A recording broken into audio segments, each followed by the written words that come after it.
So this is Charles Carroll, the Option Trader's Assistant, and today I'm going to talk about a few extra features that we have: snapshots, the trade journal, commissions, and a referral program. The first thing, let's talk about snapshots. I'm going to take an example here from the graphs page and go to the trade analysis screen for this particular trade. And here on the trade analysis screen, on this section here, there's a little camera icon button, and also up on the toolbar there's a camera icon button. They both do the same thing, and they bring up the snapshots information.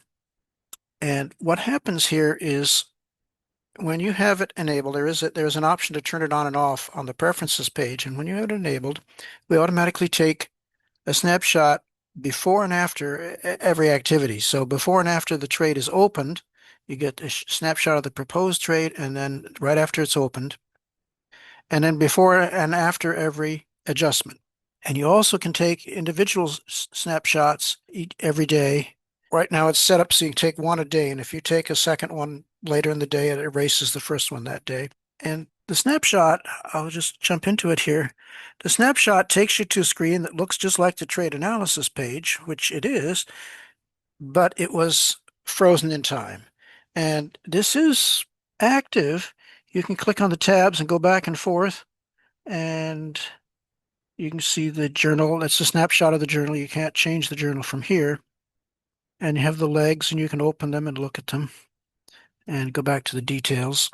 And it shows the graph here. Now, this one is the proposed, just before opening the trade. This is what the proposed trade looks like. And it has the Greeks and the individual legs, and it had the prices, as you saw, of the legs, and it has the cost information and even the theta ratios and things like that. All the information is here, and the price of the underlying at the time. So you can use this to go back in time, and the arrows up here move you back and forth in time, and then you can get a drop down here and jump to any particular one of the snapshots.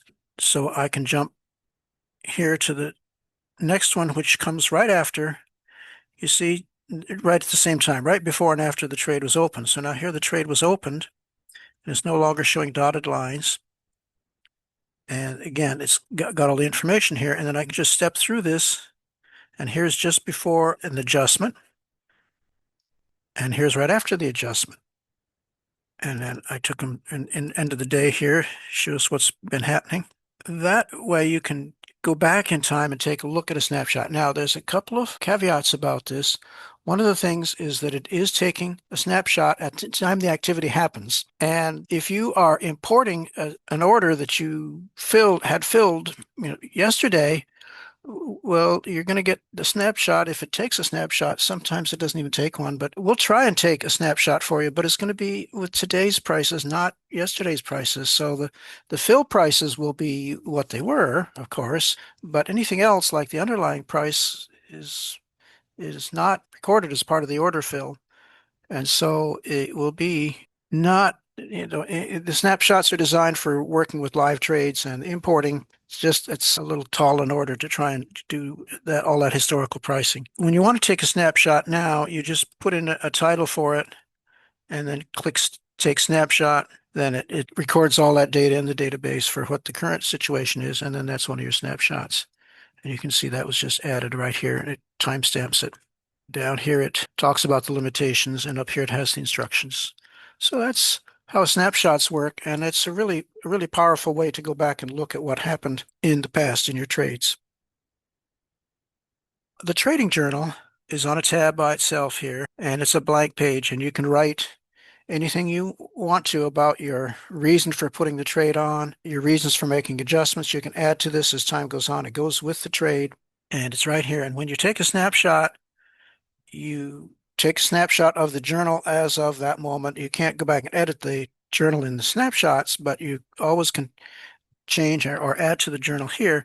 Let me just jump into a trade that's already closed. Then you have the journal here as well, and you see here that I'm not as verbose as I might be on these, but you can go back in and add to the journal after the trade is already closed when you're reviewing it, when you go back and look at the trade summary page here from the reports.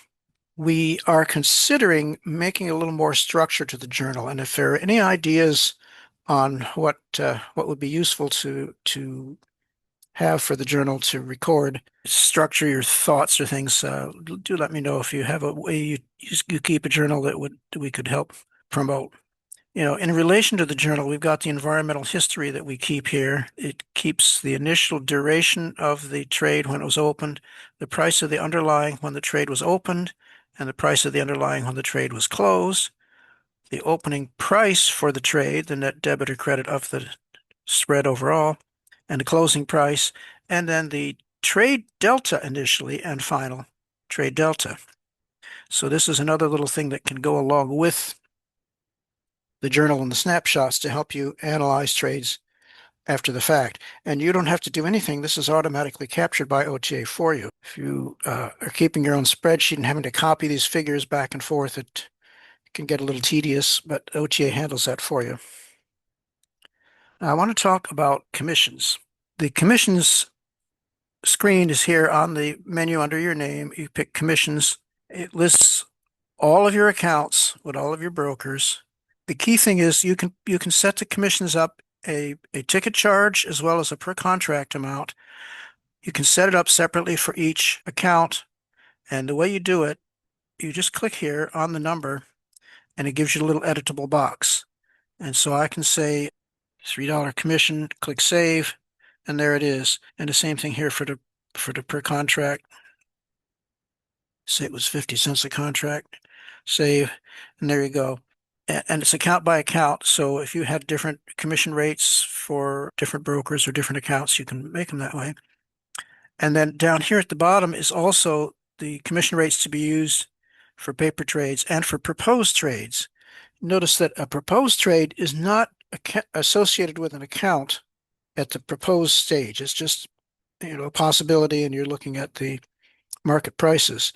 But if you put in an amount here, the option trader's assistant can project what the commissions would be to open that trade. And since it doesn't know which account you're planning to open it in, you have to have some generic commission rate. And so here's where you would put that. This is what will be used for paper trades and for proposed trades. Now, the two options here are include commissions in profit and loss calculations. And that should be self-explanatory. If you want to see commissions figured into the profit and loss, that's what you check. And then project commissions for closing orders. In this case, once you have an open trade, it records the commissions for the opening, but then it also will count the number of contracts that you have left and what it would take to close the trade, and it will deduct that as well. So it's projecting both opening and closing commissions to give you an even more realistic look at the profit and loss. Another factor to be considered, and we note that right down here, changes are not retroactive. So we are accumulating the commissions as you go during the opening of a trade and during the filling of adjustment orders and during the closing of a trade. We record the commissions as they go. If you have a bunch of trades in OTA that didn't have commissions, you come back here and put commissions on. It doesn't change the commissions on the trades that are already closed. It only adds commissions going forward. There's no retroactive recalculation of the profit and loss. So that's commissions. And the other thing I want to mention, it's an approximation. The actual commissions and fees vary depending on the particular underlying and the exchanges and things. There's all these little smaller exchange fees. So we are not picking up the APIs even don't give us, in most cases, the actual commissions from the broker. So this is an approximation. You have to kind of estimate what your average per ticket and per contract amounts are, and we'll give you an estimated, and hopefully it's more value than going without. But we are not able to get the exact commissions.